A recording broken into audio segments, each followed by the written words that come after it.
कहाँ रह गई थी तुम? जल्दी अंदर आओ। क्या हुआ, आपने इस तरह अचानक बुला लिया?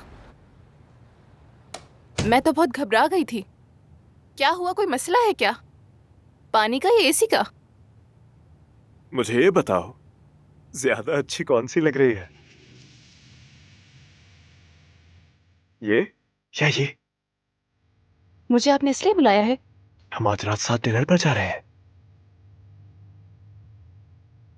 तुम्हारी इयररिंग्स बहुत खूबसूरत लग रही है, और जब तुम इतनी प्यारी लग रही हो तो मैं क्यों ना स्टाइल में नजर आऊं। आखिर सारी रात तुम्हारे सामने बैठना है। हाँ तो बताओ कौन सी?